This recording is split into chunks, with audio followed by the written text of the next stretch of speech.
Bill here with another edition of Metal Minutes. Today's Wednesday, March 24th, 2021.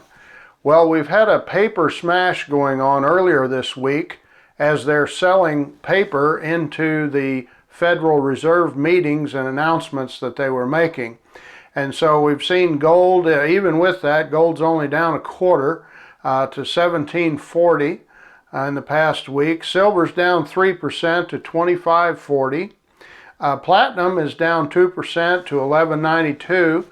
Palladium continued its run and its march upward since last week, up another 6% to 2672. Now for the year, the gold price is up 7% from a year ago. Silver's up 77%. Platinum's up 67%. And palladium's up 36% from 1 year ago today. So that's better news than we see for the week, and better than we would expect when we see the paper smash that just happened. But someday soon we're going to maybe not even be reporting spot, because there's such a difference that continues even today, and we've been talking about it for a while. I haven't seen it go on this long before. But we see such a difference between spot and physical. For gold and platinum, for example, if you look at the American Eagle, gold American Eagles or platinum American Eagle coins, we're looking at $180 to $200 difference between the price for the actual physical metal and the price for the so-called spot. And for silver eagles, it's between $8 to $10. And the fact is that even if you sell those coins to the United States Gold Bureau, right now you're still receiving a premium over spot.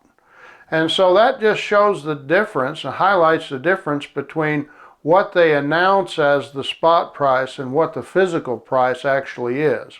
Now keep in mind, you can buy bars for a lower price, but you also will receive a lower price when you go to sell. But there's more manufacturing involved in the coins, and there's usually a higher demand for them as well, and less fraud. It's easier to detect, is one reason why people prefer those coins. But let's talk about the Federal Reserve. Chairman Powell has announced that gold is speculative and trying to discourage people from purchasing gold. And also in the same breath, he mentions that there's not really an inflation problem, and there won't be one. And out of the other corner of his mouth, he's talking about how they're trying to create inflation. And so all you have to do is look at the price of real goods.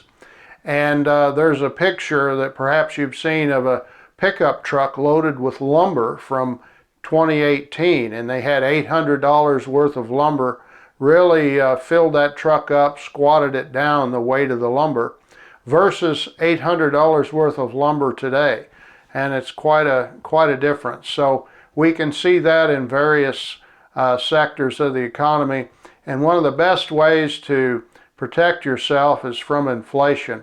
Now, it does seem that our Federal Reserve is following in the footsteps of the Central Bank of Japan, and I've got a link to an article there that goes more in depth and explains the difference and what that looked like for gold. Gold shot up almost 2.5 times more over the last 10 years in Japan than it did here in the United States.